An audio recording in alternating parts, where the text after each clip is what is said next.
welcome to the Good Games Podcast, episode number 153. This is a show where we talk about video games and gamer-related things. My name is Frank from Menso, and I'm your host. And as always, I'm joined by the co-host of the show. First, we have Alex Nunez. What's happening, man? Not much, man. Just another week. Glad to be back. Yeah, and thank you for holding the show down last week. I was away, as people probably noticed that listened to the last episode, but I'm back now. I actually got the chance to go watch a movie early, and that's why I had to go away for a little while. The movie in question was not good. So it wasn't worth it in the end. No, I see. It wasn't. I thought it would have been, but it was not. It was not good. But you know, the movie's been out. The movie's been out right now. I'm just gonna say it was Baywatch, and yeah. Yeah, I don't know. I saw those trailers and I'm like, they're trying too hard. Yeah. I only know one person that saw that movie and said that Zac Efron doesn't look human. No, he did not. Jesus Lord. Yo, that dude, I don't know what he was doing, but he looked like freaking like someone literally chiseled him. Yeah. Like out of rock. It was crazy. Like that kid's abs are ridiculous. I just gotta say openly. That kid's abs were redonkulous. So well, the way I was told, it was like, if, let's say you have a friend who's in good shape, but if somebody put a skin suit on of him, but that new guy has a little more muscle and he's tan, so it's just real freaky. And I was like, okay, I see what exactly it didn't look real. It didn't. It looked unreal. It looked like CGI, but it was real. So yeah, and as you also hear, we have Khalik Dorset. What's up, man? Yeah, I'm doing great. Can't complain. I have ended one gaming journey and started a new one, and I can't wait to really get into it. Yeah. Well, I just want to I'm if you don't mind, I'm Please. going to kind of I just wanted to say that you guys, I done did it. I did it. I'm kind of jumping the gun a little bit. I know we're supposed to talk about games in a certain order and whatnot, but I just wanted to talk about this because it means a lot to me. But I done did it, guys. I beat Persona 5. God, I'm very proud of you. I'm glad you're alive. It's the first Persona game I've ever beat, and I feel empty. I feel depressed. I feel like that game hit me so hard. And especially when I beat it, that I felt like I couldn't really play anything else for a few days because it was just empty. There was nothing that could live up to that game. I will say early on, even though we're at about the halfway point of the year now, that it's best game of the year already. Okay. It's going to be very, very hard to top that game. Okay. Wow. I mean, there's plenty of competition out this year. It is. It's not alone. It's going to be a tough one. Well, I'm looking forward to all of the quality games that we're getting, but that game, god damn it. Where did the completion clock tick in? 102 hours. Wow, that's it? Okay. Yeah, 102 hours. That was me going through the game at a pretty decent clip. And, not really going for like completionist stuff. But I will say that I am planning very much to jump right back into it and complete it. Like, complete it. Because I got the true ending. I got the good ending. Okay. And I also have to try to get the bad ending just for completion's sake. And I have to max out all my confidant relationships. And the game is just so freaking awesome. And I love that game. And yeah, I just wanted to talk about that real quick. Wow. Well, yeah, it's awesome. Hey man, I'm really happy that you finished it. And I don't know if you want to talk about this, but I saw you dipping your foot into another type of game similar to this, or very similar in fact. Explains the emptiness feeling that you were having, that you needed to fill that emptiness with something very similar. Yeah. Which was? Persona 4 Golden. Yeah. Like I checked my PSN and went, this guy has a problem. No, it is a good problem to have. So yeah, after I finished Persona 5, I was just like, I need my fix, man. Like I was jonesing hard for Persona. Man. So I'm like, you know what? I'm at the end of Persona 4. Let me finish Persona 4. So I got back into Persona 4. And no, don't get me wrong. It's not nearly as polished as Persona 5. Yeah. But it's still really good. And I was actually at the final dungeon and I beat the final boss. And now I'm just kind of like waiting till the end of the year in the game, which is around March. And so I'm waiting for that to happen until I get the ending. And I know I'm on the path to the true ending. So, yeah. Yeah. And you know what I'm going to do right after I finish that? You're going to beat Persona 3. I'm going to start and finish Persona 3. Oh, man. But I'm deciding whether I should go back to Persona 5 or start and finish Persona 3. I think I'm going to go back to Persona 5 and do another 100 hours of that. And then I'm going to go back to Persona 3 and do like another 80, 90, 100 hours of that. Good Lord. Yeah. And wow, man. Then I will truly be free. No. Yeah. You'll never be free now. You're starting down a very dark path. I'm going to go to Persona 1 and 2. Even though I hear those are very different games from the ones then from 3, 4, and 5. Then just go straight into the SMT. Like, fuck it. Oh, no. Yeah. I don't know for some reason, because I have Persona Q also, so I have to finish that. Yep. Oh, here we go. Persona Q is the most like the SMT games. And I don't know, for some reason the whole dungeon crawling, like first person thing, like it's kind of cool. Well, but Frank, I need to clarify just a slight bit. Like, so Persona Q, while it is very similar to like the SMT, it's probably closer to Theory and Odyssey.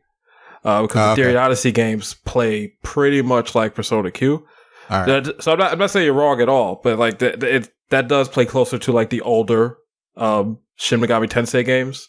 Yeah. Like if you look at towards 3 and even 4, it's like different. So like, no, you're not wrong. Like I'm not saying you're wrong, but I hear 3 and 4 are kind of close to the more recent Shin Megami Tensei games. Yeah. Like as far as the dungeon crawling aspect.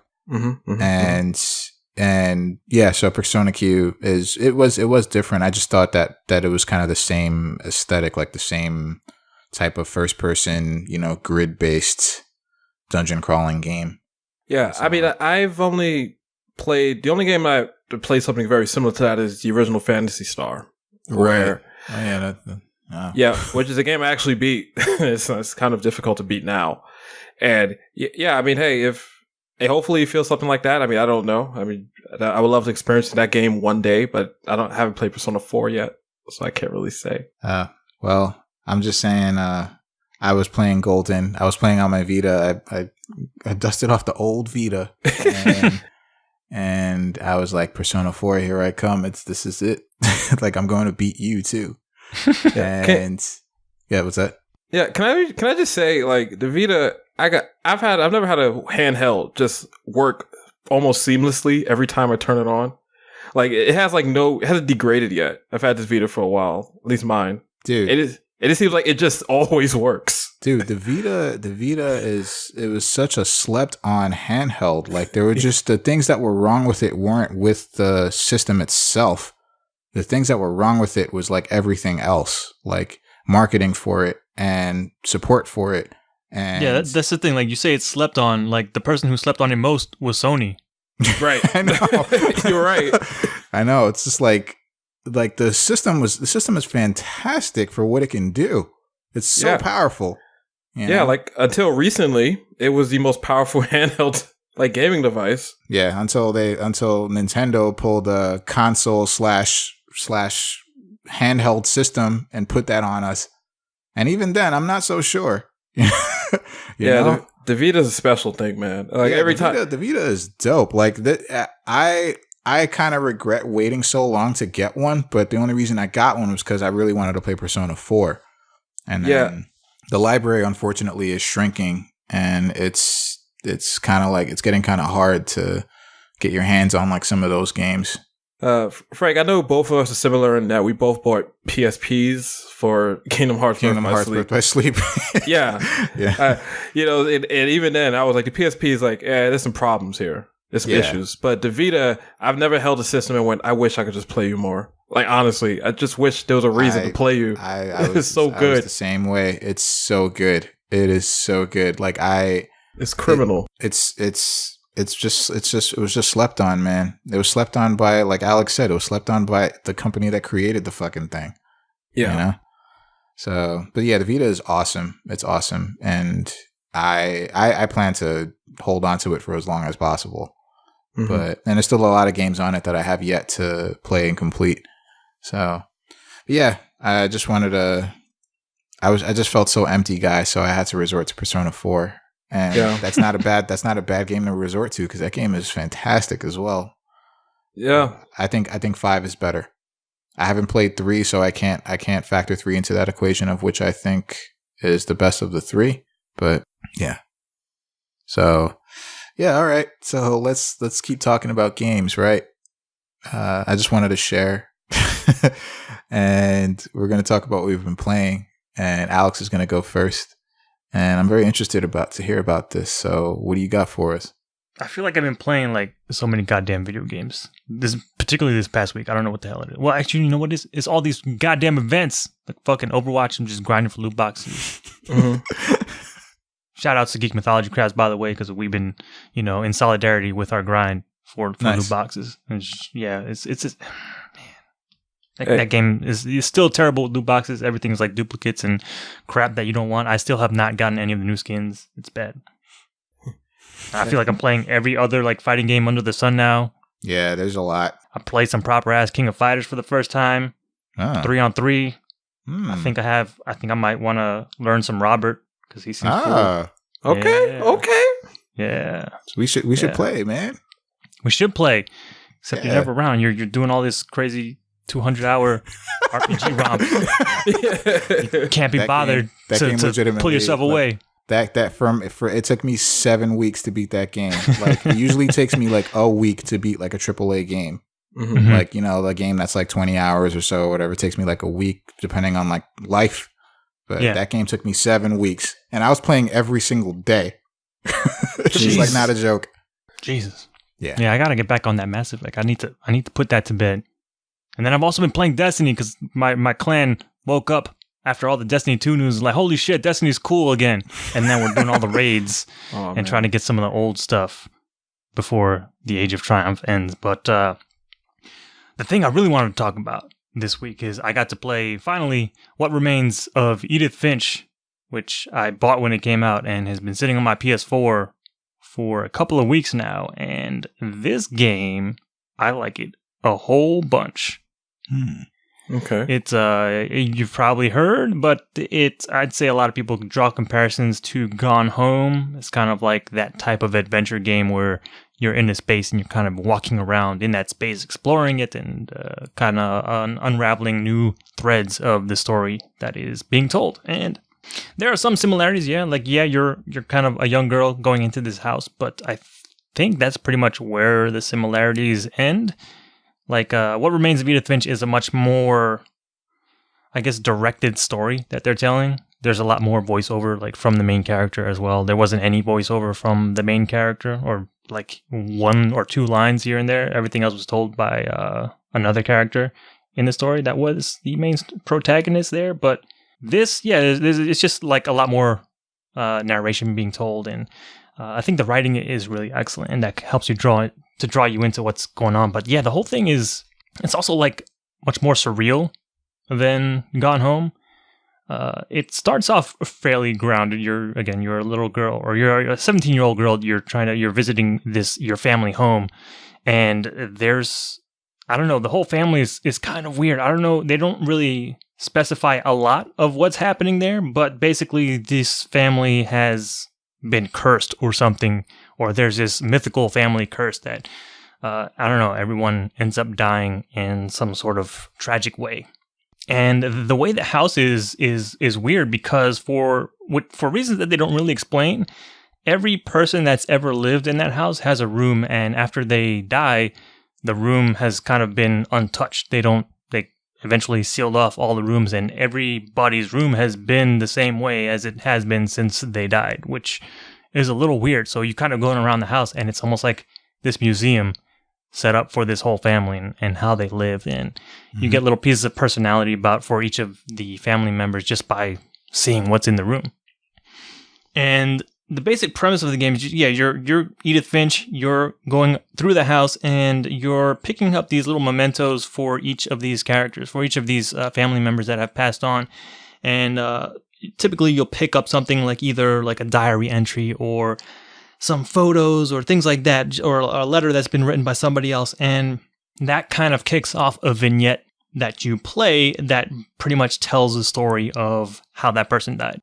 And you get a little glimpse of how they lived their life, and obviously when they died and how they died and the circumstances behind that. And I was actually very impressed with each of the vignettes because they are all very different.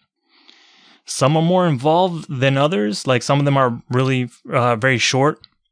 Like there was one where there's basically a Viewmaster that you pick up, and the story of one of those, the patriarch of the family is told through little slides of that, and each little bit is narrated as well. And I was like, okay, that's a very cool thing. And then there's another part where you're like first person, you're in the shoes of that person that you're delving into, and then kind of reliving certain moments. There was another cool one that I remember where you're following one particular family member, and he was a photographer in his life, and he was a big hunter as well. And it shows one of his trips, and you pick up this envelope that has pictures in it, and then you look at the first picture, and then you're kind of in that scene, and then you are controlling the person controlling the camera, so to speak. So you're like focusing the camera and trying to take pictures, and then each time you take a picture, it's basically the next photo that your Edith Finch is looking at, in real time or something. So you're kind of reliving the story that way. You see it through their eyes while they're taking the pictures, and then the pictures are the next jumping off point into the next scene in that little vignette. And I thought stuff like that is very cool. But everything in there is just so inventive, and they don't ever repeat anything. So I was like, okay, this is really cool, the way they're handling all of this, and especially because they're dealing with somewhat serious story matter in like people dying all the time. And it's you almost might expect this game to be much more like sadder and melancholy than it is, but they do a very good job of balancing or providing at least some levity, so it's not like super depressing. But yeah, I mean, there is still that melancholic vibe to the whole game, but it's not as depressing as you might think, because everyone that you're playing as pretty much dies. And it's I don't know, some of those stories are kind of crazy, and I don't know how true they are. I don't know if they're supposed to be interpreted literally, but yeah, there's some kind of crazy surreal stuff. There's some very sad stuff that happens there. And yeah, I honestly don't want to say too much about the game because it is a very short game, and I think as many people as possible should check it out because it is a very inventive way of sort of telling this kind of story. Interesting. So have you completed the game? I have, yeah. So how long would you say the game is? I want to say it's about maybe 2.5 to 3 hours or so. Okay.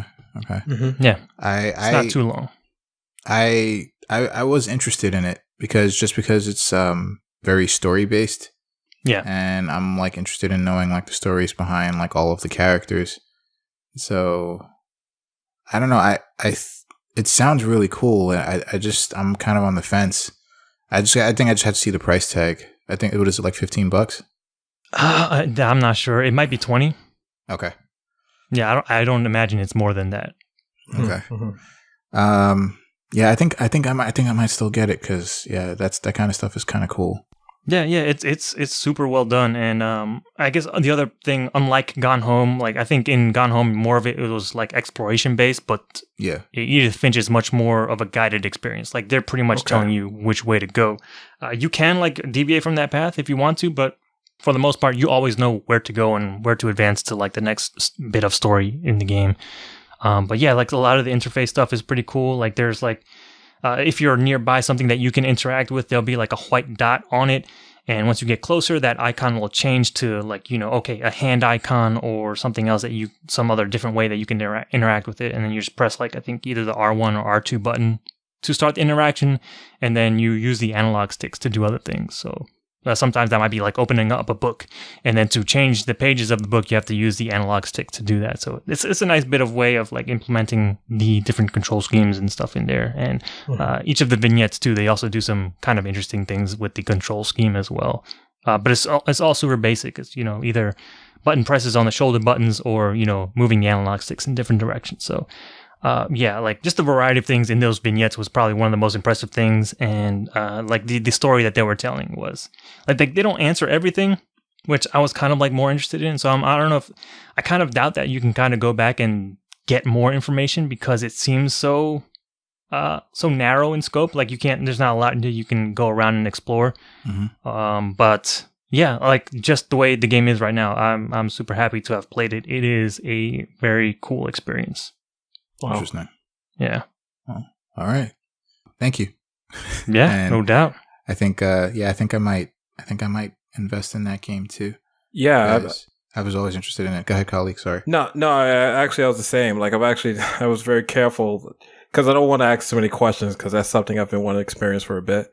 Because Gone Home was like a really special experience. I thought it was a really cool game, and I tried another game which I might talk about in the future, so I don't want to say it yet.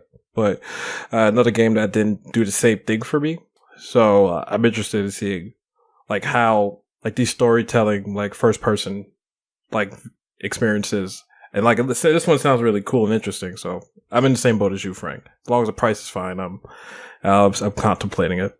Cool. Yeah, I think it was on like sale when I forget what it was called, but Sony had this like this promotion going on where they had like 4 games for 4 weeks, and this was I think the last one in that promotion, and if you pre-ordered you got like a certain percentage off. So I think that's why I got it in, and there was like some like level of interest in the game I had before when it was like first announced and people were talking about it, so I pulled the trigger right then and there, and I was finally able to finally play it and see it through, and I'm very glad that I did. Cool. Well, all right. Well, Khalik, you're up. So what do you got for us, man? All right. Well, first up, I actually beat this game last week, but I waited till you were back, Frank. I completed Nier Automata, or Automata, or however you want to pronounce it. It's actually Automata. And I have beaten that game technically 4 times. Well, 5 times. God damn. Yeah. I mean, if you count like the alternate endings that they have, so there's 5 main endings, but then there's joke endings. If we count those, I've beaten the game 12 times. But the thing about the joke endings is you can literally just not go a certain direction, and then the game will end on you. It'll be like, oh, well, you decided to do this. Oh, well, game over. Like that's a very common one, and it's funny, but yeah. So the way the game works is, Frank, I don't know if have you watched the opening cinematic of the game? Yeah. All right, yeah. So there's a lot of things in there that doesn't happen on your first or second playthrough, and they only happen on your third playthrough. Oh. And that, I gotta say that Nier Automata is probably the most emotional game I've ever played. Whoa. Yeah. Because that was a class I left. The Last of Us was always there for me because I really thought The Last of Us, in the way that ended, was just so powerful. That ending. Yeah. Alex, you still never beat The Last of Us, right? Nope. Okay. I won't say too much into it, but it doesn't, things don't end on the most positive notes for some people. Yeah. So with Nier, I mean, there's a game that the sadness is there as soon as you start it, and there's certain hints and things that you don't know. Where, and Frank, you haven't beat the game even once yet, right? Not once, no. Yeah. So I can't. I really want you.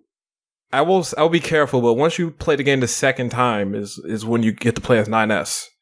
Oh. A different, and the way he views certain things, and it changes how those events are portrayed. And even though they might be similar, they are very different because the characters experience them differently. And the character is completely different from 2B. As far as he's more optimistic. Well, yeah, sure. That I don't know really how to answer that, but he is honestly. Then there's a point where the game decides, well, there's a lot more going on here, and during that third playthrough, I felt a dread I've never felt playing a video game before. Like an honest dread of things that I wanted to see how they worked out, but it wasn't fun. Sometimes it was very depressing. It was very depressing, like where this goes and what the characters go through, and just I know we talked a lot about this. What does it mean to be human and how that goes? Then it becomes a different conversation. So then once you beat the game, it's a game. I won't spoil the true ending of the game. I think that's wrong, but it left me in a place where I felt like something was taken from me. Wow. That I don't know. It's not really. This game isn't a positive game. This game almost feels like life in one way, where things just kind of happen and you can't really do anything about it. And the characters start to realize that, and you're going through the emotional things that the characters are going through, and it just kind of changes what's like how you feel about this. And funny, near the end, I just wanted it to end because I did enjoy it. The game is still fun, and like I was still interested in it, but the characters, some of the things that they had to go through. Yeah, you just didn't want them to go through that. Yeah, so it just became something that this really does get to those places. Like, enough is enough. Yeah, and you don't really know when it's going to stop, and it really gets a bit sad. But there's some really interesting stuff in there, and I thought it was just so cool, so awesome. And you played through the game 12 times. Well, that's not true. I played. I gotta be clear. I played through the game. I have to be careful how I say this, but I did not play through the game 12 times. I got 12 different endings. I think that's a good way to say it. And some of those endings you don't have to play through the whole game to get. You can get them whenever you want. Mm-hmm. So it's like they're jokes. A lot of them are jokes. 21 of the endings are jokes. 5 of them are real. 5 of them are real, and those real ones are really real. Like, I can't say anything beyond that. So honestly, one of the most precious experiences I've ever had playing a video game. Like, it really hit some emotional heartstrings. I didn't know what to really do with myself after I beat the game. So I just had to I wanted to touch that feeling. Oh yeah, I know that feeling, man. Like right now, did you want to go back and play Nier? The first Nier. Only you thought about it, didn't you? I did, honestly. Like it really made me want to. You really start to feel some stuff. Oh, especially go to some of that side quest stuff. You really want to understand what's going on. And I got to say that the game actually, if you do the right things, you may find things that help you understand what happened in the previous game. So I am curious, but I do know that game is kind of clunky, and a lot of people don't have great things to say about like the combat. But yeah, I have thought about it. I've thought about it. I almost pulled the trigger. Like so I don't know yet. I don't know. I do want to revisit. I think I want to play Nier. We'll pick it back up soon, just to see some stuff in there I didn't. But man, I just feel differently now if I touch that game right again. Like I won't even view the characters the same way, and I don't know if I'm ready for that right now. But so yeah, honestly, if I will not say it's my game of the year yet, but it's high up. It's a contender. Honestly, it's definitely top 3, no questions. Damn. Well, I guess I was looking for the wrong game to fill the void. I think I need to. No, because I definitely do want to finish that game. I would implore you to please finish it because and we can discuss. Yeah, there's some really cool stuff in there that I just want to see your take on it. But yeah, just as soon as you could, just take a look at it again. Okay.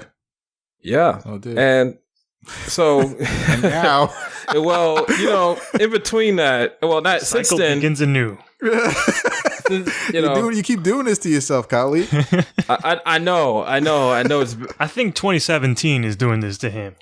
Yeah, because look, I made a promise, and I said it before that this would be my next game.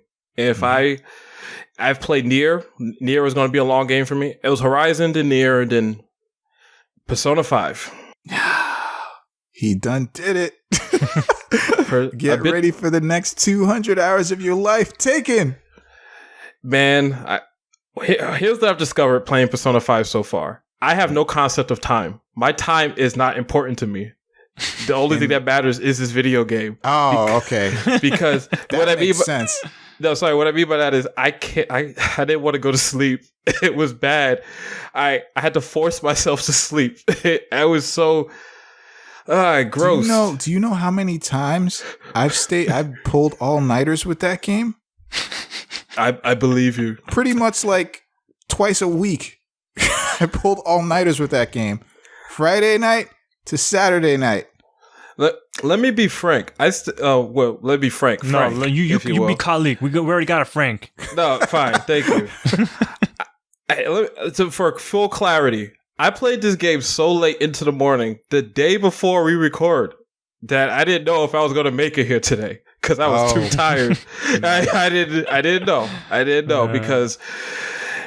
So come on, man, dish. All right, okay. All right, let's just get into it. One, the game starts you off quickly, and yes, yo, that music is life. That music is everything. Orgasmic, euphoric. Music, the title of that song is called "Life Will Change."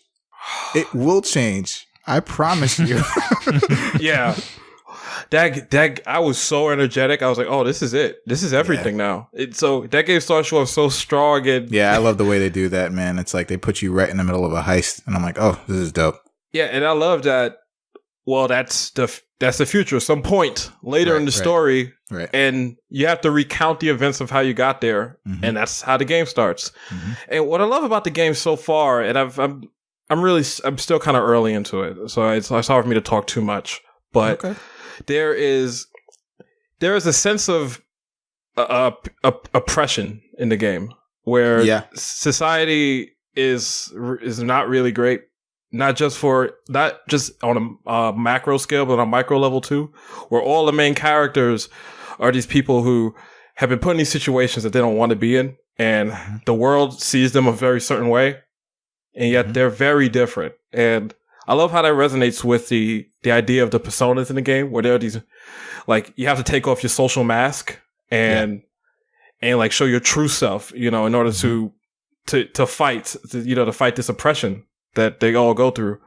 And the one of the cool things is that you're gonna notice a gradual shift in opinion, or dare I say cognition, of the Phantom Thieves.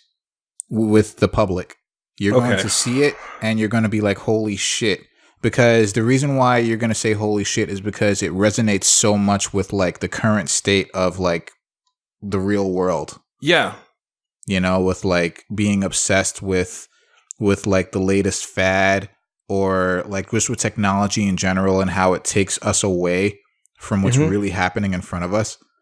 Like, you're going to see all of these themes in this game, and you're going to be like, fuck. Like, I just experienced that yesterday, or I just experienced that this morning with this Facebook post that a friend of mine shared or something. So it's like, you're going to see all of that shit, and you're going to be like, God damn, they fucking nailed it. There's the small stuff, and that's almost what I love most about the game. Even like the small stuff, like one of the characters, all the three main characters, at least where I'm at, all of them are subject to rumors and things that are just not true. Right. And the funny thing is, they have to live through that. And they all do their very best. You're the main character who's kind of is what you make of him. Yeah, he's kind of neutral. Yeah, but Ryuji and An are these two characters where you have your perceptions of them, which isn't really true. But they're into effect. They're like this because society made them this way. Exactly. And you also see that like Ryuji, they kind of like go with it because it's so overwhelming for them to kind of fight society. But when you come along, you give them a way, or in essence, they discover a way. Yeah. And I got to say, just not spoiling too much, people haven't played the game. Man, that first storyline, that dude, that guy is such a dick. He is he's horrible. He's a horrible person. He is evil. Like, he is actually evil. Yeah. The events that happened in the first month are terrible. Yeah. To all the characters. I said the same thing. I said when I talked to Alex, when me and Alex recorded, I was just like, dude, like, the shit they deal with is like really messed up. Like, dark. Like, dark stuff. Like, none of this is okay. Yeah. Like, it's really wrong. And these characters are doing their best to try to fix that. And it's not easy. And it's not simple. Mm-hmm. And the way they try to process that and live their lives, it's really, honestly, it's just really cool. And not even just that, just walking around. I love, like, hearing the NPCs talk about you. Yeah. And I know that's going to change over time. And even, like, NPCs talking about the political climate. And just how, like, the whole world's messed up. We need to change this. But then, like, some people aren't listening. I'm like, there's a lot of layers here. There's a lot of layers to this game that there are so many more than you think. Just keep going. Yeah. Keep going. Well, it did. Man, I got to talk about combat just a little bit. Dude. Oh, man, yeah. Combat is so cool in this game. The menus are made, like, godlike. They are godlike super menus. This game has probably the most style out of any video game that I've ever seen. Like, seriously. Holy shit. Everything oozes style. Yeah. I mean, of course, the soundtrack is just very jazzy and funky, and it's just so much going on there. Yeah. It just, even like when I love every time you go to a new menu, like if you're at a shop, the character poses sometimes. Just even that small stuff, like, I love it. It just shows character in these games and these NPCs. And one of my favorite things, because I've only played Persona 3 and I'm not sure how it is in 4, but the actual recruitment of monsters is one of my favorite things in the game recently. I know negotiations. Yeah, I know Shin Megami Tensei does something super similar, but I'm not too familiar with those games. So having to have a conversation with a monster, or it just like, hey, how you feeling? Well, I would like a cup of tea. I'm like, well, you're probably full of shit, but it's okay. I'm trying to get you on my side. And they all have different moods. It's like, man. A word to the wise, and I'm not spoiling anything by saying it, but I will say that it's honestly a crapshoot with the conversations. You're going to notice that very quickly. So you'll have like monsters, and you'll literally have the same conversation that you had with another monster. Yeah. And you can answer the questions the same way, and sometimes it'll work, sometimes it won't. So that's why it's a complete crapshoot. So. Yeah, I've had that with at least one particular monster that I can't recruit. I want to say that it's this red horse in the beginning of the game. Okay, yeah, I remember. Yeah, he's a pain in the ass, or it's a pain in the ass in general. But it's probably just too high of a level for you, and then it just like gives you it either gives you an item or it just starts attacking you again. Yeah, that's pretty much what happens. Okay, wait a minute. I have a quick question for Frank.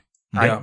I know this is a slight tangent, but it reminded me of this other game. But which has the better monster conversation system, Persona 5 or Undertale?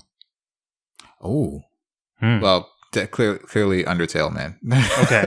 Like Undertale by far, because again, like the conversation, I would say it's almost non-existent. It's almost not necessary for the negotiations in Persona 5 because it's nice that they're there, and it's nice that there's like you can actually, honestly, the final dungeon was kicking my ass, right? And so I relied on negotiations to kind of get me past the monsters, because you still get experience with negotiations. Okay. And like I was low on SP like a motherfucker. Like my SP management was really bad at the end. Oh my goodness. I forgot that another word to the wise, Khalik. Manage that SP like a motherfucker. Hoard as many SP items as you possibly can, because you are going to need it at the end. Dude, I gotta tell you, like, I left the dungeon because it just wasn't enough. Like, I have no SP. Like, I can't do this right now. Like, it's impossible. That's literally why people like can't just like one shot a dungeon in a day, because the SP there are moves that are gonna eat up your SP, and trust me, there's gonna be some more powerful spells that are just gonna make it so much worse. Yeah, eat up like maybe a third of your SP with one attack. So manage that shit. Like in Persona 3, just what I'm familiar with, there were certain times where I could get away with that. where I can get away with, I don't need to use SP in this dungeon for the first few times. And you can do that in Persona 4 also. They call it TV bursting or TV busting in Persona 4, where you can one-shot a dungeon in a day. And you can do that in Persona 4. Persona 5, nope. Yeah, because I'm seeing it already that this is not possible. Like I did two floors and I was done for the day. Like there was no way I was going to finish it. Like I had to stop.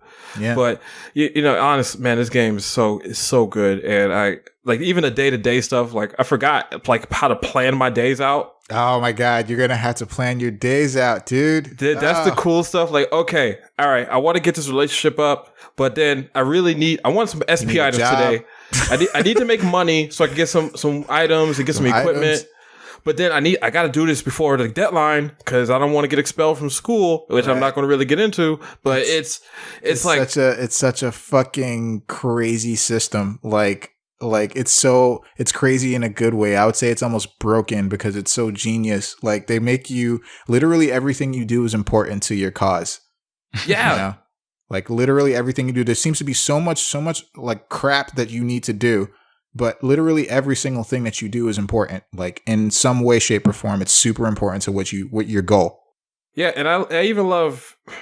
Well, one of my favorite things in the game is when you create a bond with people, with your confidants. Yeah, and it flashes forward to the present, and and they tell you it's like, all right, you knew you had for some reason you were able to get medical items. I don't know how, but so it's like it just shows you had help from this person.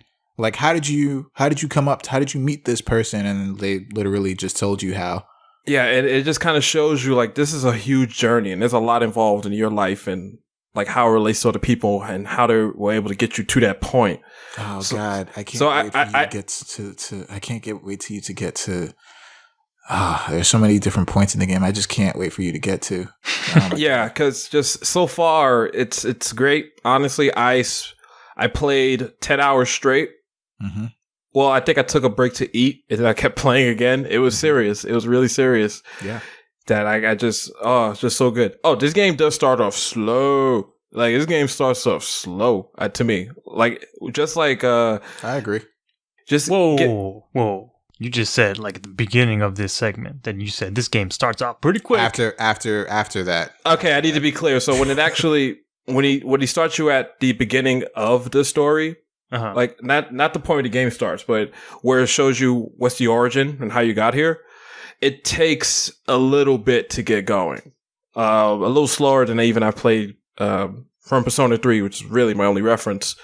That was slow, but it was quick enough that it wasn't terrible. And I don't think it's terrible either, but it took it some time to go, okay, well, now you could do battles now. And even though you're doing that, you still can't do this. But there's plot reasons for that too, which I like, because it involves like why the main character's here in the first place. Like, okay, you can't hang out at night because you have a curfew, because I don't trust you. I for real don't trust you. You are not my son. I don't know you. And then it's like... That will change. That will change. I can see clearly it's going to change. And it's really... So far, awesome. I can't wait to play more. That is going to be one of my 2 games I'll play for a while. I'll figure out the second one soon. Bro, I was for the past 2 months. The 50% of my gaming time has been devoted to Persona 5. I say more than 50%. If I wasn't recording, I'd be playing Persona. I'm dead serious. Like, it's bad. It's like I knew this game was crack, but I didn't know it was going to be this bad. This game is crack in game form. Yeah, like I don't know what to do with myself. To that. I totally attest to that. It is drugs. Yeah, like Nier was good. Nier was nice to me. Like I thought Nier was nice efficacy. Like, you know, you take some nice Molly, MDMA, you think you're going through life and it's pretty good. But then like the heroin needle shows up and I'm like, oh, I guess I'm not sure if I want to try this. Like, come on, just try. All right, one hit, it's not going to really affect me. And then you get a euphoria, like I need it. I just need it in life. So yeah, that's all it takes. Super early, still in love. Like immediately fell in love with the game. Can't wait to talk about it like more. It's just wow. Like so far so good. Oh, yeah, man. I would need to talk about the redundant stuff. Yeah, the music's great. Like I don't need to say that. Like it's for fucking amazing. But that's not the point. It's just a good overall. quality, and I'll let you guys know if I'm still alive. It's in the future. All right. I wish you the best of luck because I almost didn't make it. That's that's a journey you're gonna put yourself on, and you're gonna enjoy it. I promise you. There are like complaints about the game. I'm not trying to end that on a bad note, but there are like complaints about the game, and I can see some of them. Yeah. But at the same time, I'm kind of like, fuck off. Like, seriously. Like, why are people complaining about, like, those are nitpicks. But I mean, it's fair to state those criticisms. Yeah. I mean, so what people were basically saying is that this game is very dialogue heavy. Yeah. As far as like more than Persona 3 and 4. And I see that. I do. And sometimes like there are some scenes where it's just like, all right, I know what I'm supposed to do. I know where we're supposed to go. I know that we're supposed to accomplish this. So let's just get on with it. But they just keep talking back and forth to each other. I'm like, oh, God, come on. Like, come on, guys. Let's go. Let's do this. So I had actually heard some somewhat similar complaints, but it was more about like the localization. Yeah. Where like certain characters weren't, they didn't, well, the way they were written, they weren't like individualized enough. Like you could have read one line and out of context, you could have been like, okay, this could be either like one of these like 2 or 3 characters because they weren't differentiated enough. A lot of the conversations do kind of go like that. It's very generic conversation where anyone could have said anything to anyone, and right. it would have been the same. It would have had the same exact effect. And there were also some translation mistakes that I noticed. And but I will say honestly that as far as that goes, it's somewhat like it doesn't happen too often with redundant conversations, and localization that happens quite a bit. But the other complaint I heard, which wasn't a complaint to me, but I could kind of see it, is kind of like and I hope this doesn't change your opinion of this, Khalik, because please just play the game. It's a fantastic game. Fantastic. But they say that the characters in this game are not as like tight as the characters in Persona 4, for example. And in Persona 4, like I felt that the characters were all super tight with each other. Yeah. You know, once you got them all together, they were all super close, super tight. And this game, you kind of don't feel that. You kind of feel like they're trying to be, but they don't quite get there. Like maybe there are some characters that are tighter than others, like with you, but like as far as everyone else with each other, not really. You don't really get that. It seems, and some of it seems kind of forced, with their interactions. But and I can kind of see that, but I still like love all of those characters to death. Like they're all like awesome, but individually. Right. You know? Now, so. Yeah. That doesn't affect me any way whatsoever because I'm a proponent of I do need to see what that is. And I don't, it doesn't, I'm not going to say it doesn't matter, but it's not really important to me that, I get that other people feel that, but I do like the characters so far. I think there's small things that make them a bit different. You know, Ryuji curses a lot. Yeah, like he always has the word shit in his dialogue for some reason. you haven't played Persona 4, but Ryuji is basically an angry Yosuke. Okay, yeah, like an angrier comic relief character. Yeah, he reminds me of Junpei from Persona 3. Pretty much, yeah, he's pretty much Junpei. Yeah, like they are similar types, and you know, even An has certain things about her which are different than I thought she would be. Which is actually pretty cool.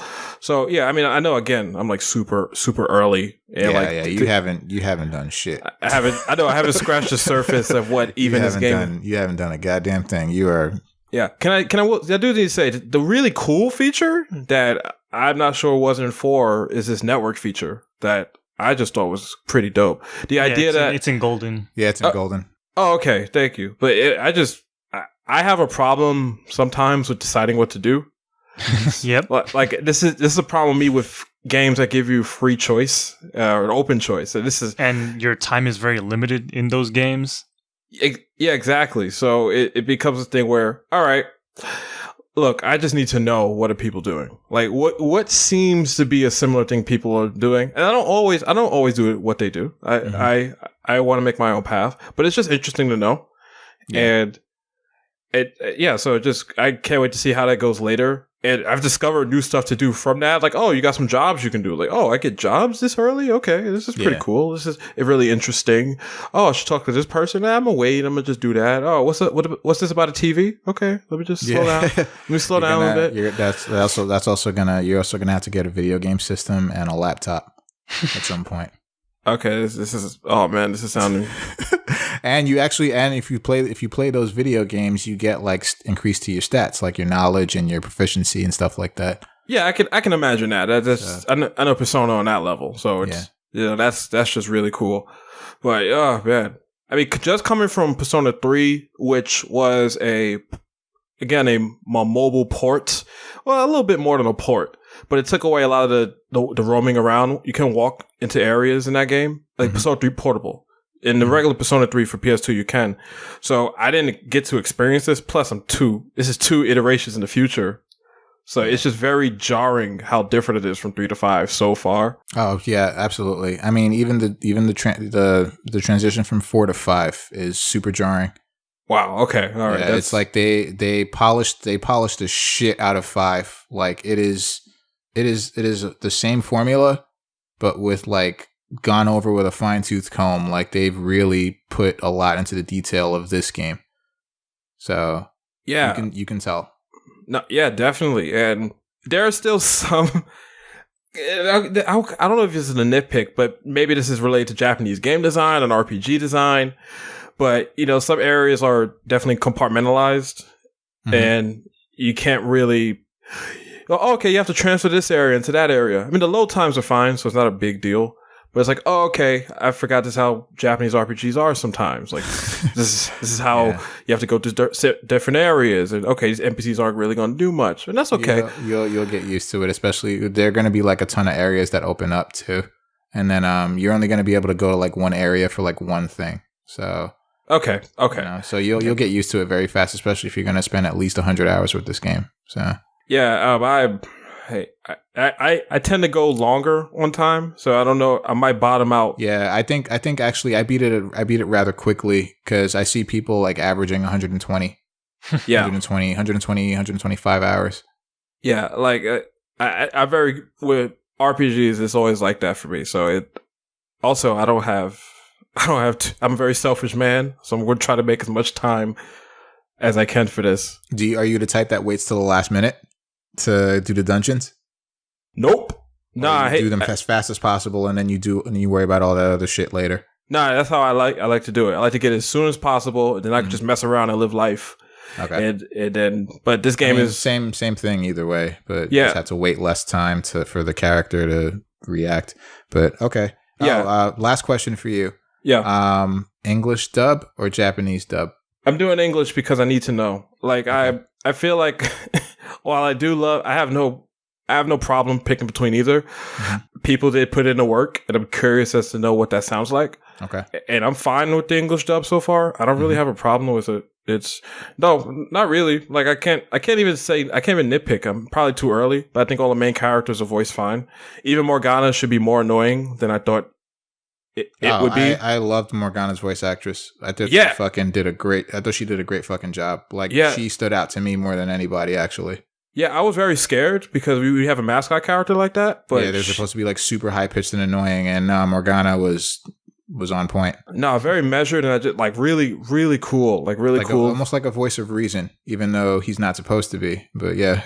Yeah, like of all people, like that's the person I trust most on the team, which is really weird. That's me too. I never really thought I'd say that about like a mascot character, but I was like, yeah, Morgana, you're my buddy. Like you and me, we're going all the way. Yo, Morgana was ride or die. Like he was on my team always. Like I did not go anywhere without that fucking cat. Yeah, like it's so cool, man. So cool. Like I know. Again, I know haven't seen anything yet, but yeah, even like right now, it's one of my favorite like mascot characters in the game. Where it's not annoying yet. I don't know what's going to happen later, but it's really cool. Honestly, Morgana does not get annoying. Like people have a real problem with him. Yeah. I don't know. I don't understand, but he does not get annoying to me at all. Like I actually appreciate like his advice, and I appreciate the thing I don't appreciate is that he tells me when to go to sleep. Like, Yeah, I'm like, yeah. no, stop! Don't tell me when to go to sleep. I'll go to sleep whenever I want to. Yeah, I want to roam the streets. Leave me alone. Yeah. Let me do what I want to do. He's like, you should probably go to sleep. You've been tired. You've been roaming dungeon all day. Tired. I'm like, you tell me when I'm tired. I gotta tell you when you're tired. I want to go outside. I want to do stuff. Yeah, like that. It is cool, and like I feel almost the same way. Where it's like, maybe I'm glad you told me it's not just like an early game thing. It's just no, we need to go to bed. Yeah, that's when the game literally stops you from doing anything else. Like, like that's it. Like you can't do shit for the rest of the day. So go to sleep. Yeah, but I think I already have hints to other characters that will be involved in the Phantom Thieves. I mean, when you start the game up, you see all of them. Yeah, it's all there, and I'm like, oh, okay, right there. Oh, this character is going to be involved. Yeah, like you see that character really early. You kind of know, like especially when the game kind of concentrates on them a whole lot. Yeah, like throughout, like you see all of them right there when you start the game up, and you also, if you have the game, you just open up the cover, and they're all on the front cover, like they're all on the front and back cover. So yeah. So cool. The game is cool as shit. I think that's the best way to describe it. I'll try not to talk about it too much, but I will not be dropping this for quite some time. Fantastic fucking game, man. Yeah. Well, all right. Thanks for sharing. I enjoyed talking with you about Persona 5. I'm glad that somebody else is experiencing it. Yeah, I do like that we at the same time you end is the time I begin. So it's gonna be it's gonna be real interesting going through for the next few weeks or months, seeing what's going on. If you ever want to be like, yo, did you believe this shit happened? I'm like, yo. Oh no. I guarantee you, I swear this is gonna happen at least once or twice. Like, yo, I told you. But, yeah. All right, man. Well, thank you so much. And anytime. As for what I've been playing, I'm just gonna talk real quick. So the update for Guilty Gear Xrd Revelator 2 came out last week, and I downloaded it and I started playing Revelator 2.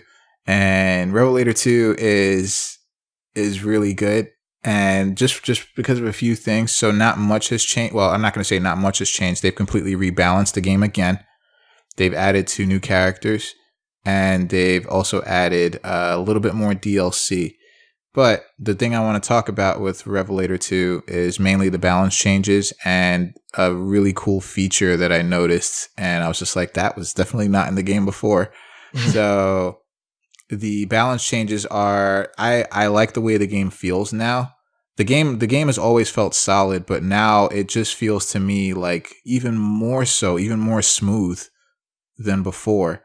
And I've tried out a variety of the characters, but I've stuck with my main, Kai.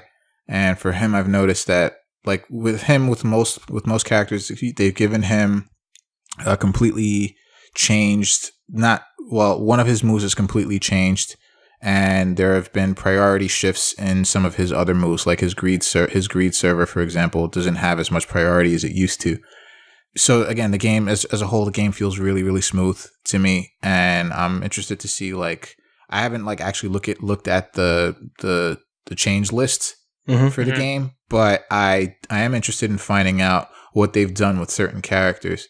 And the 2 new characters are Baiken, who's been a veteran from the first Guilty Gear. She was a secret boss in the first Guilty Gear. And Answer, who is the business ninja. He is fucking hilarious. He is on his phone the entire match. Okay. Literally on his phone the entire match. And even if you leave him idle for a little bit, he talks on his phone while he's waiting for you to attack him. And he says in Japanese, he's like, "Hello, this is Answer."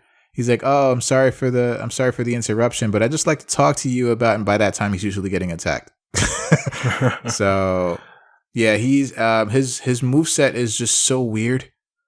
But I mean, Alex can kind of talk about what his moveset is like, because you played him quite a bit. A little bit, yeah. We were playing online, and I don't know. I just kind of picked him up. I didn't do any training room stuff with him, so I don't know the full extent of all of his movesets. But there's one move where he spawns different banners and stuff on the screen, and depending on, I guess, which buttons you press to summon those banners, they'll summon up in different positions, and you jump in a banner, and he kind of can stay up there in that banner on screen for a little bit. and launch any one of a number of moves depending on what button you press from there. So there's some weird like setup stuff. Like I don't know how similar it is to like Venom. Maybe it's like a little less complicated with like the pool ball stuff that Venom does, but I could see maybe a little bit of that with my very extremely limited knowledge of Guilty Gear gameplay. Yeah. But yeah, there's a lot going on there. I like the silliness that he is on his phone all the time, and yeah, I don't know. There's a lot of cool stuff that he's doing. Yeah, in the game. He also like throws business cards on the ground. Yeah, and he uses them. I think he uses them as conduits for his special, and like you can actually activate his special like using the cards.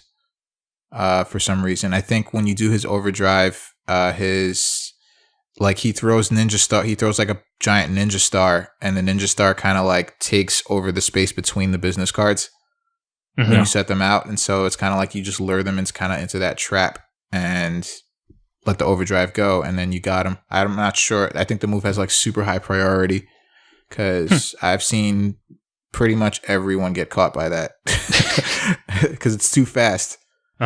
So yeah, Biken is back. She is biking once again. She is counter crazy, and you do not want to rush her down because she will fucking kill you.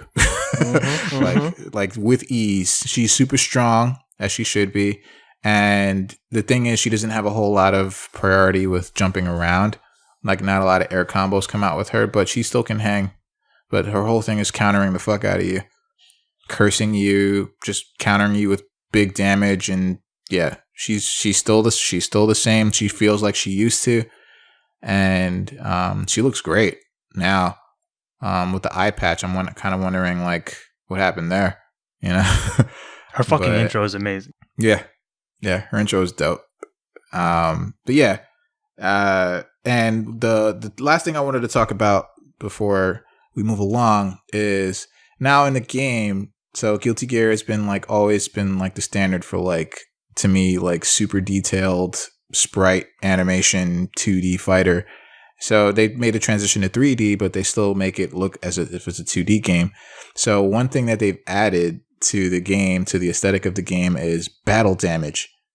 And now they had it to a lesser degree with some characters like Kai, for example. So if you got Kai, if it was you fighting Kai, and you got down to the last round and both of you had very low life, Kai's ponytail would come loose and his hair would be let loose. And then his theme song would start playing over the song that's already playing.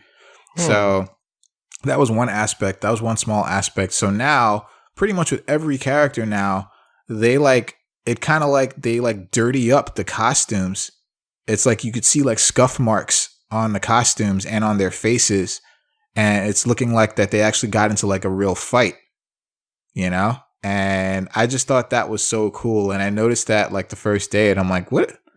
I'm like, Kai never had those dust marks on his costume? How the hell? What the hell happened? And then I saw, and then when I saw the win animation for him, there was like scuff marks on his face, and I'm like, wait, that wasn't there before.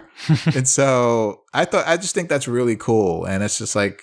I think it's just a really awesome little touch that they put on there. And it's for every character. So pretty much the more like detailed the costume, the more like scuff marks you'll see or you'll notice. So yeah, it's pretty dope.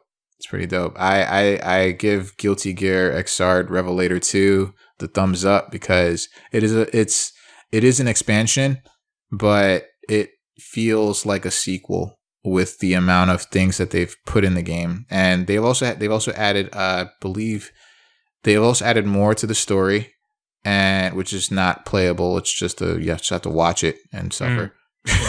Okay. But the story is not all bad, but so they've added more to the story, its own story, expansion to the story, I should say. And they've also added, they added like one or two new menu items that I forget.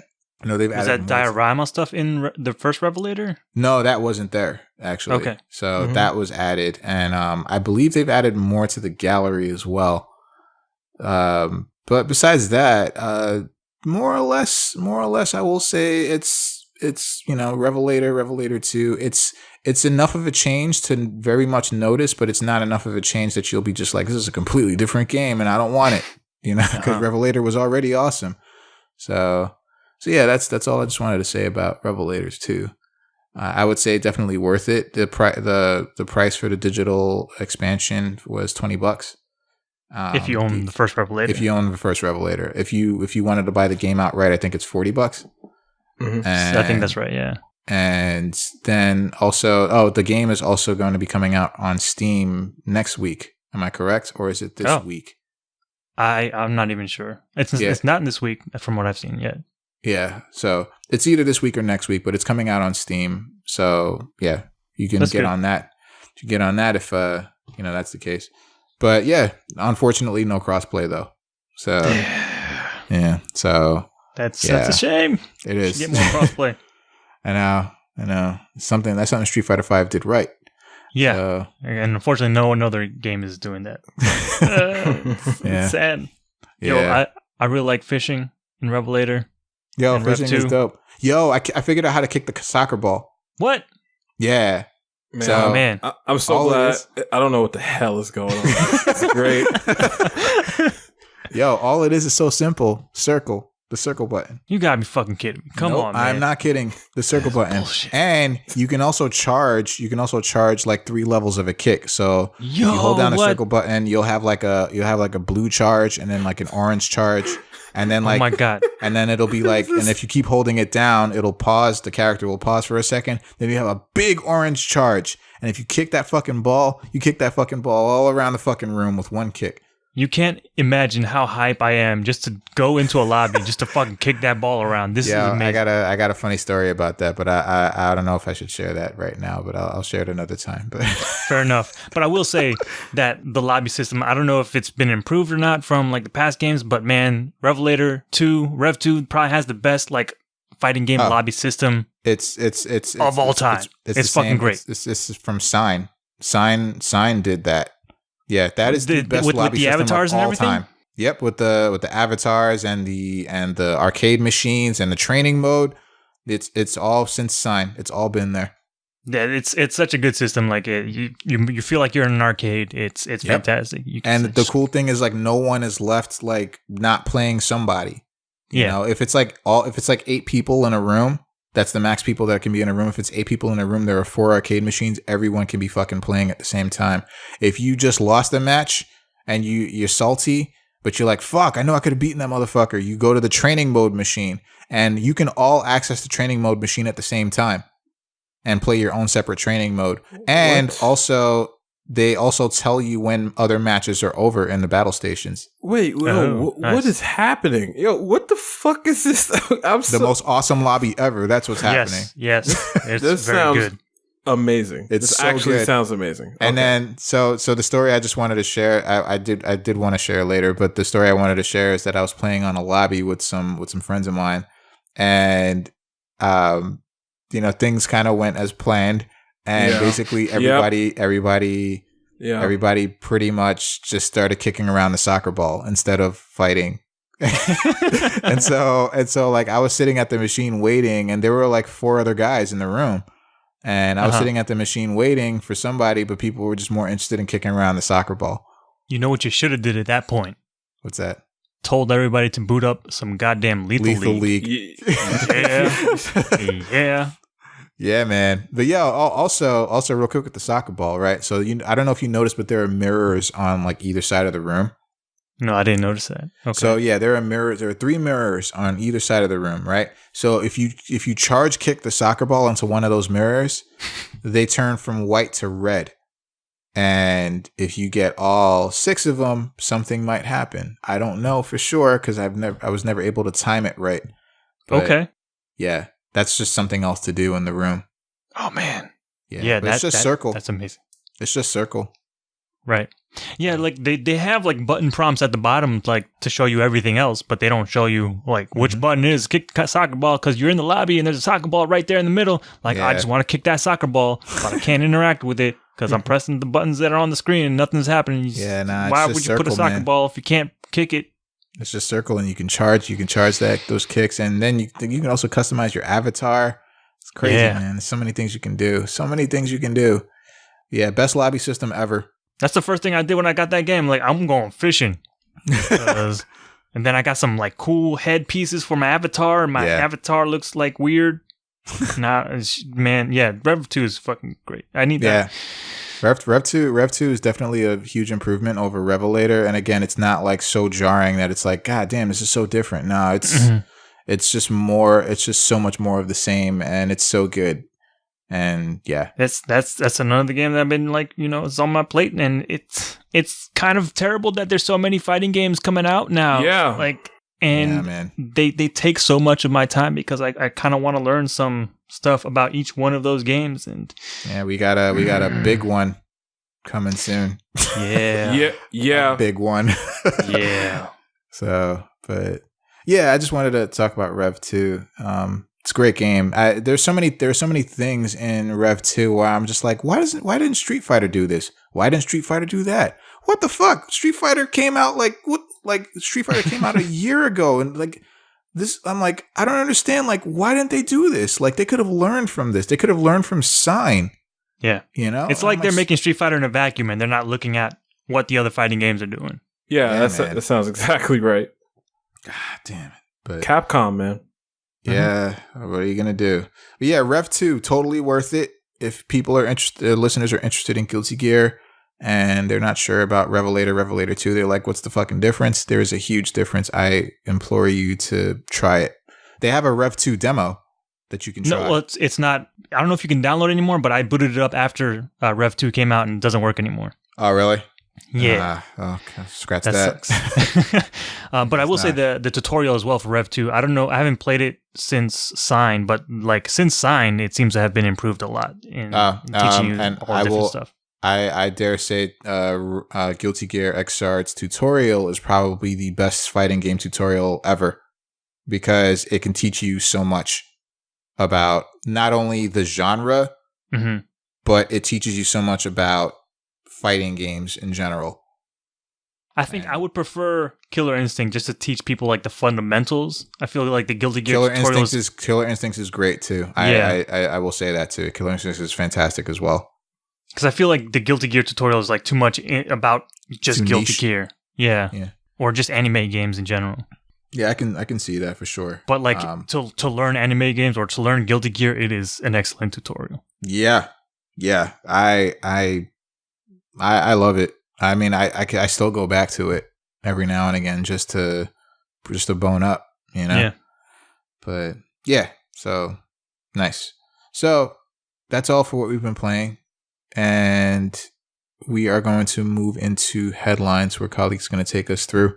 And as always, before he starts, you should go to innercitygeeks.com right now so you can view along with us and read along with us and share in the conversation on your own, or you can email us.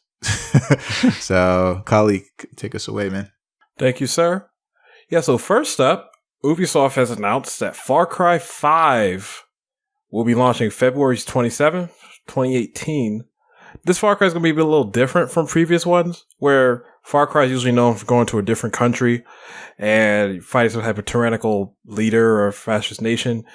Well, this time it seems to be a religious cult in Hope County, Montana. I don't know if Hope County is not a real place. It's a fictional town in Montana.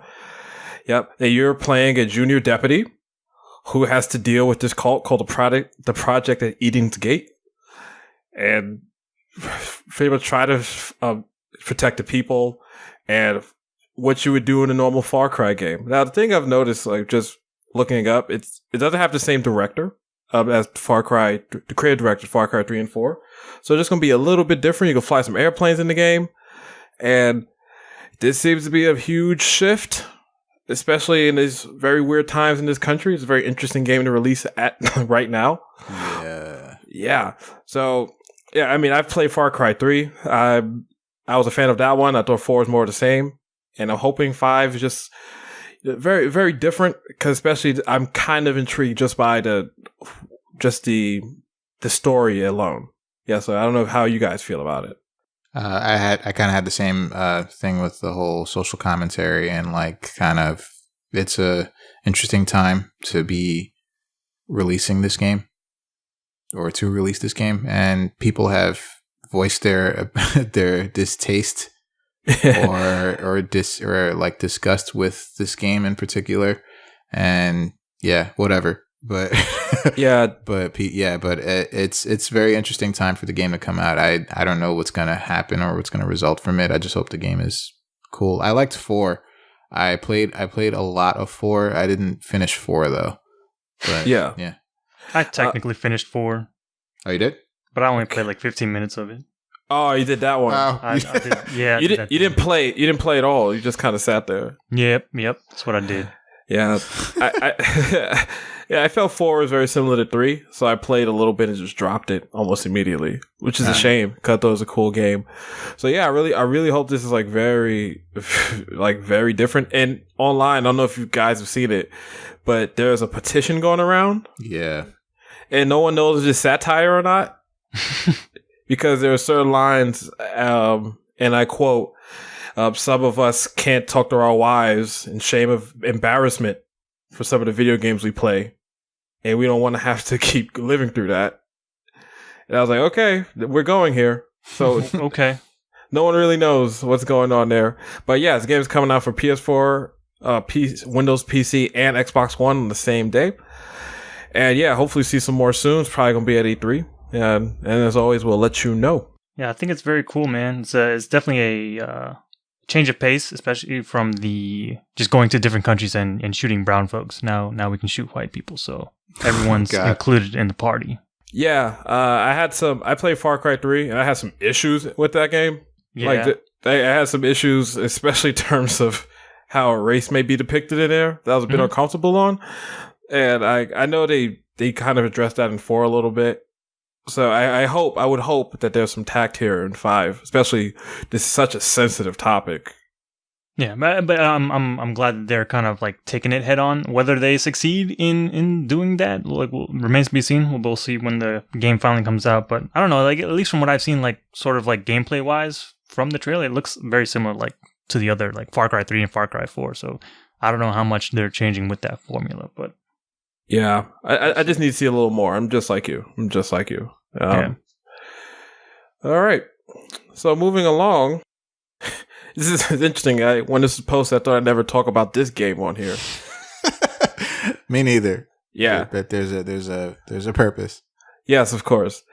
So Disgaea 5, the complete edition, was released on Nintendo Switch recently. And now normally this wouldn't really be a big deal since it's just another port of this game that's been out for quite some time. But what people have noticed is that the game seems to have the same trophies that it did on the PlayStation 4 version. Now, this is interesting because Nintendo they're a little scared to acknowledge trophy policy in most of their games. So it's funny that Disgaea 5, for all intents and purposes, has an in-game trophy system that is almost virtually identical to the PlayStation 4 system. So if you played that version, there's almost no difference. The same prompts come up. And it's pretty weird. I think this is interesting that this is how people are going to get around it, maybe with Nintendo these days, because since Nintendo doesn't want to do it. And well, the weirdest thing is they've tried this with Smash. In the latest Smash, they have a similar trophy system. So I wonder if that's going to be something bigger coming down the line. But I do think this is interesting. Yeah. So I mean, I know you guys feel like, should this be something that's done more? Because I know trophies, no one really talks about trophies the same way, but they still matter to a lot of people. Yeah. Yeah. Yeah, I'm sad that they didn't include it in the Switch. Like, come on. This should be basic stuff that you put in there. But yeah, I remember Shovel Knight also did a similar thing. They had their feats system, which they put on the 3DS version. I assume the other Nintendo versions. So that was their way of throwing in achievements because, hey, achievements are cool. And some people like that extra goal, that extra thing to shoot for. Mm-hmm. Yeah, but every time I think about this, I remember when the trophy system. I remember when PS3 didn't have trophies, and I was dying to get them. And then I'll try to platinum all these games, and maybe because I'm older, or sometimes the trophies are a little bullshit. But I've kind of lost the will to do that anymore. And it's just funny now that I feel like we all feel that way because we're so ingrained with the trophy system that once you play a Nintendo game usually, and it's not really a big deal. Like, do you think like it does affect how you perceive, like you guys perceive games sometimes? Like, do you think you enjoy a game a little bit more if it has a trophy system? No, I wouldn't say that. Yeah. I think of it as like the cherry on top. Like if there is a game that I really like and want more excuses to play, then I'll like dig through the trophy list or the achievement list and then try and chase those things down. But if it's not like a game that I'm like super hyped for or excited to play more of, then I'll pretty much ignore the trophies.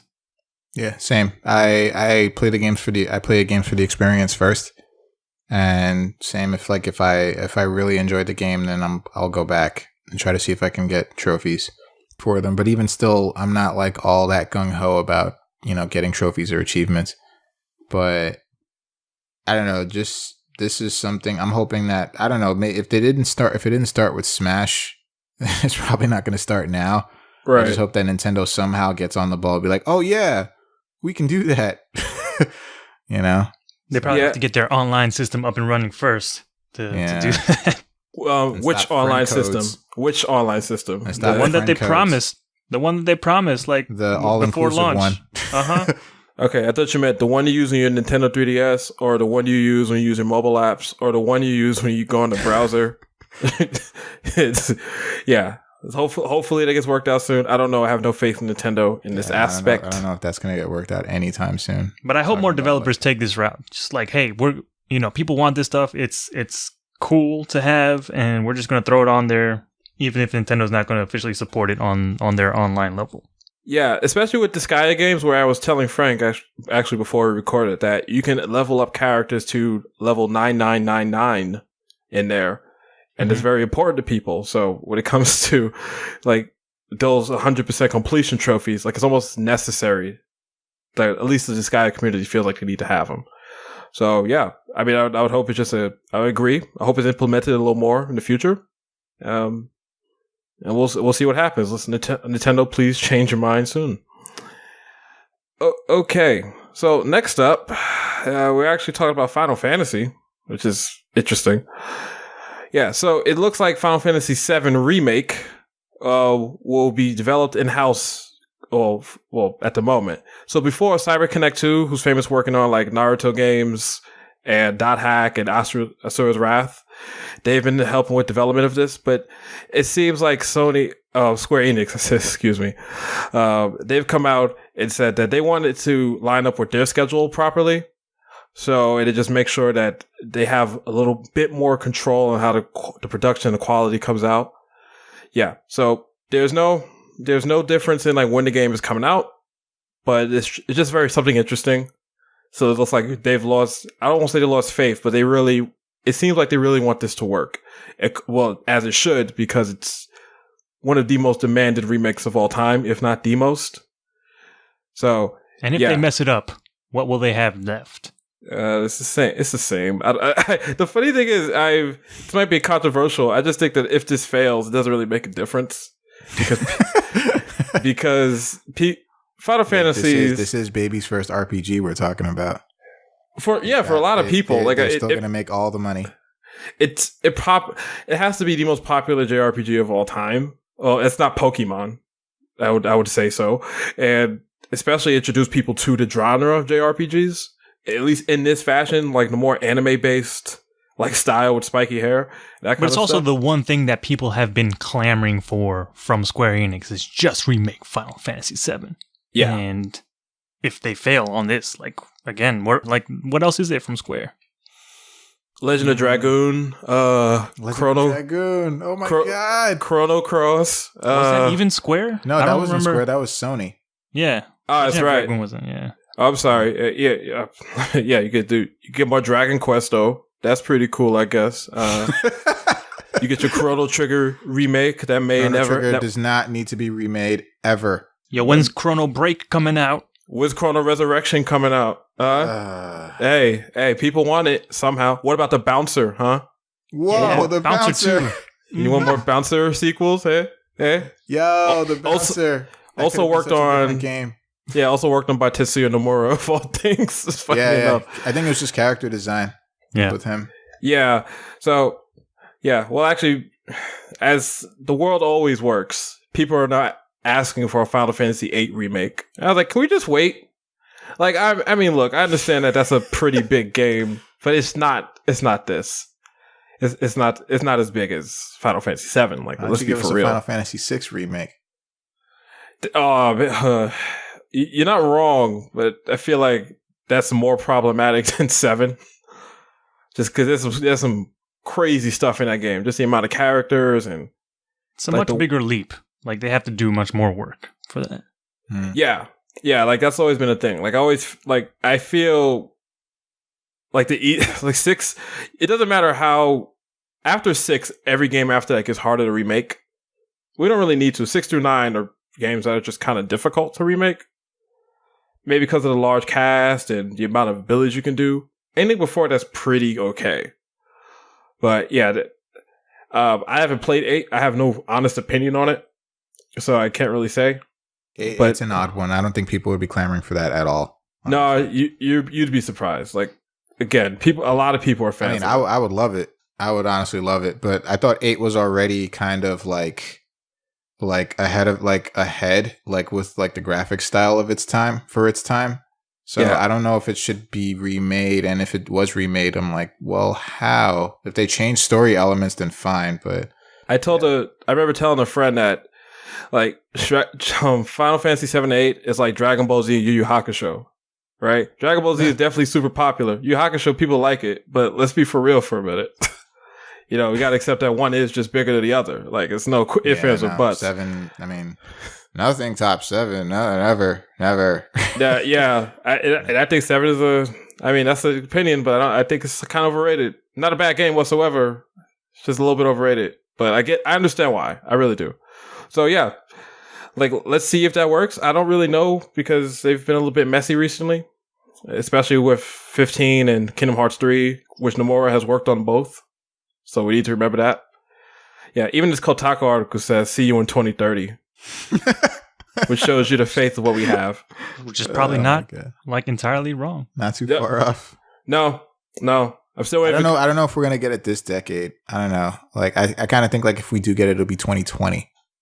I think I'll be playing Kingdom Hearts 3 with my kid. Like, that's how serious, that's how much faith I have in this company. So, yeah.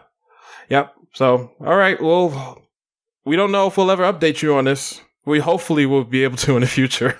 All we know now is that Square Enix is like, nope, we want to do it. So they're developing it now. Yep. So moving on. So we've talked about this in the past that it looks like Sony production on the PS3, PlayStation 3 will be ending soon. But it's come out officially that Japan will not be making more PlayStation 3s. Production in the US has already stopped as of October 2016. But with this, it seems like this PlayStation 3 is done. It is done. While it still works, you can't really purchase. It's going to be a bit harder to get one these days. So yeah, like this is it. 100%. It's kind of end of an era. It's funny enough, production on the Xbox 360 ended about a year ago. So if you look at the time frames, they both stopped at 11 years. Mm-hmm. So it all kind of works out. Which is around the time that, a new console generation is already in there or starting up. So 11 years in? I mean, hey, that's like 2 console cycles right there. Yeah, I was going to say like I think it's like 10 years. I think it's like 10 years, almost 10 years for a new console generation. Like maybe 7 or 8 years for a console. Maybe nowadays, but before it was like every 5 years. Life. Yeah, I think that's a little more of a recent thing where it comes to you have the PlayStation 2, which just went on way longer than anyone ever thought it would. Mm-hmm. Even the original Xbox did not last that long. No, nowhere near. Like that was stopped. And the GameCube, almost similar numbers. I would say it's in between both of those. So this, like the 360 last console generation, is very rare. I don't think we'll ever see something like that again, where we have these insanely long console cycles. Well, now they're being refreshed mid-cycle. Yeah, like now because we're getting updates constantly. The Pros and the Scorpio, the S. Yeah, the Scorpio. Yeah, yeah. I still think it's funny. We actually don't know the name of the Scorpio yet, but we've it's not gonna be called. You guys know. Yeah. Thanks you, Frank, for your weekly. We talked about this. You're gonna be on your way there, and we're gonna be watching the live stream. Why you can't? I will be sure to. I'll be sure to try to catch the tail end of anything. Just like rush right to the venue. Yeah. Well, I mean, since we're talking about it, might as well get into it. I'll just move on, and I'll just finish up by saying that PlayStation 3 is one of my favorite consoles. It's not the best one. I thought it was pretty okay. Started off slow, but I think there's a really middle ground in there, and they started to get their groove. Yeah, cell processor still sucks, but there's nothing we can really do about it. Well, RIP PS3. I still have one, and I plan to keep it for as long as possible. Slim or fat? Slim. First slim. Yeah, same here. Hope it doesn't die. Yeah. All right. This is talking about E3. So Sony will be once again streaming its E3 press conferences in movie theaters. There will be at least one location in every state in the United States except Mississippi, North Dakota, Rhode Island, and Vermont. And in Canada, in Calgary, Alberta, Montreal, Toronto, Winnipeg, Manitoba. Well, actually, no, I think I'm getting this wrong. But yeah, Manitoba, British Columbia. Either way, they're taking place in those Canadian cities as opposed to not in those other U.S. states. Right. I apologize. I'm not from Canada, and I cannot say those properly. But yeah, so if you guys want to stream it free and go to a movie theater, find which one is open in your local state. Remember that the Sony's E3 press conference will be airing at 9 Eastern, 6 p.m. Pacific on June 12th. Should be running for about 3 hours. And as we need to note, Frank will be at E3.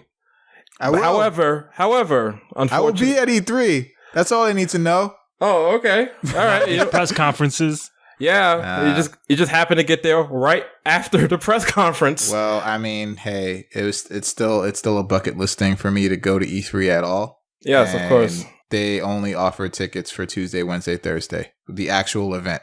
So, those bigwigs over there thought it would be smart to hold it before the event, and I get it, but I just wanted to make one of the conferences. And unfortunately, by the time I get there, like the last one will have ended a few hours.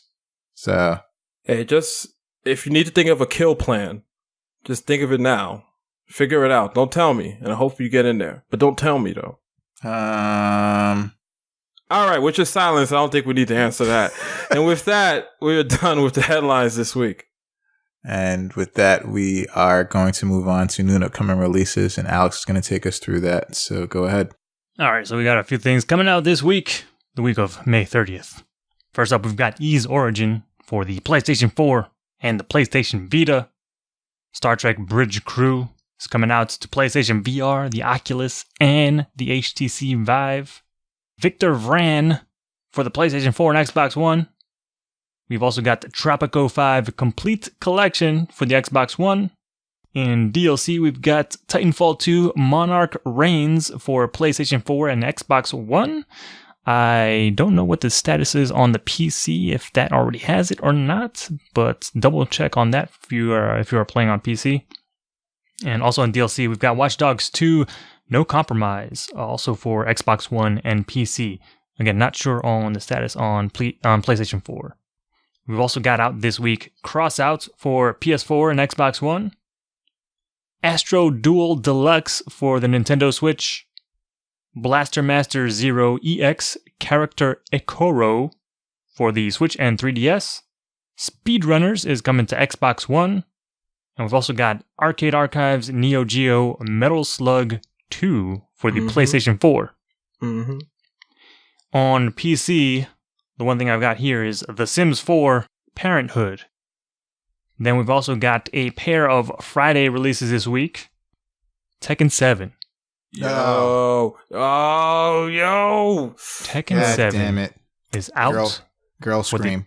for the PlayStation 4 Xbox One, and PC. Yeah, I'm on the fence. I really want to. This fighting game bug will not leave me. It's too many. There's too many, man. Yeah, there's a lot. Oh. If only Virtua Fighter would come back, then it would actually truly be the second golden age of fighting games. E3, don't sleep. Don't sleep. Yeah, it came out of Virtua Fighter 6. What? I would literally like girl scream, like fangirl. The next week I come on this show, like my voice will be shot completely. Like, guys, you know what's up already. You already know. Then also out on Friday is Arcade Archives Neo Geo The Last Blade for PlayStation 4. And that's going to do it for the new releases for the week. But since it is the beginning of yet another month, we've got stuff you can get with your subscriptions for games with gold, because PlayStation Plus is not live until next week. But games with gold for June 2017, we've got a couple of things for your Xbox Live Gold subscription. First up is Speedrunners for Xbox One. You can get that for the entire month of June, from June 1st through the 30th. And then you can also grab Watch Dogs, the first one, from June 16th through July 15th, also for the Xbox One. Also up is Assassin's Creed 3. That is both for Xbox One and the 360. You can get that from June 1st through the 15th. And then Dragon Age Origins, you can grab that for both Xbox One and 360 from June 16th through the 30th. And then in addition to those games, you can also grab DLC for Phantom Dust, which was recently released for free on both Xbox One and the PC. You can get that from June 1st through the 30th. I'm not sure exactly what that DLC contains. They said something about like new abilities and things like that you can add on. I don't know if that was part of the original release or not, if there was some DLC for that game, but either way, there's some extra content for Phantom Dust if you grab that re-release that came out, I think it was last week. But that will do it for all the new releases and stuff for the week. All right, so that means that's it for this episode. We did it, guys. So I want to throw Mishima in the fucking volcano. Again. For the final time. Yeah, supposedly this is the last one, right? Well, the last of the Mishima saga. Yeah. Allegedly. I don't know. It's been a lot of Tekkens. Yep. But there have been a lot of like other fighting games too. I mean, Jin can still be the star of the games if the other two are gone. It still works. I think Heihachi's gonna bite it. Yeah. Canon. Yeah, that's gonna be the thing. But he's died like twice, like 3 times. I know. They're gonna find him. They're gonna bring him back in like Tekken Tag Tournament 4 or something. But all right, so that's it. We're done with this episode. So before we officially go, we would like you to visit innercitygeeks.com, which is where we're located. We have a bunch of stuff sometimes regarding everything geek. You can view and subscribe to our YouTube channel. It's Good Games. We have some older episodes on there, and this episode will also be on there. It's audio only, but it's just another place that you can listen to us. You can also listen to us on iTunes, where you can leave us a review. Just let us know how we're doing, whether you like the show, whether you hate the show. Just leave us a review. It'll help us out so we can get better. You can also listen to us on TuneIn, and you can also listen to us where all podcasts are available.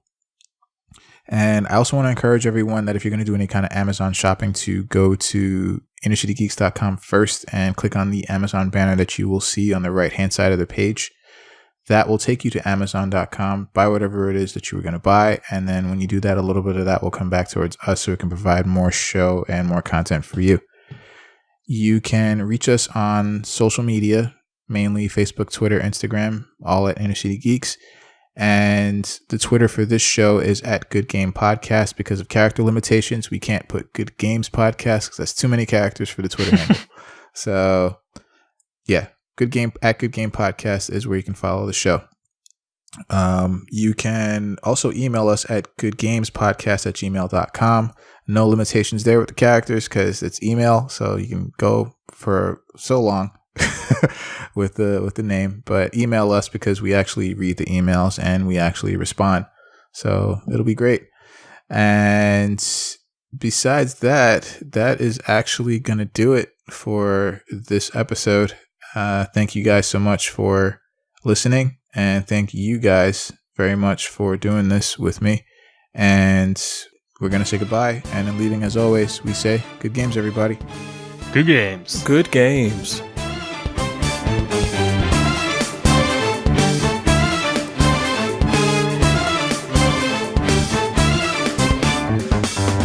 Try to run me through, hold on, think again. Don't you know what you're starting? But you sure we got the clue how bad this we go. Don't you know, no more art. And as you look to the horizon, not a cloud, but then stormy winds go too cold. Seems like it crept up out of nowhere, all around you is not what you foretold. You never see it coming. You see that my mind is too fast for eyes. You're done, but the time it hit you, you're not surprised.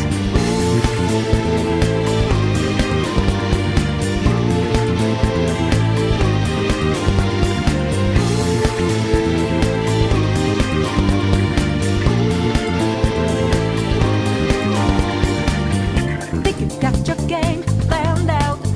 Do a deed, get 'em 2 steps ahead, yeah. So step into my way, stand out. It's a trap, one more step,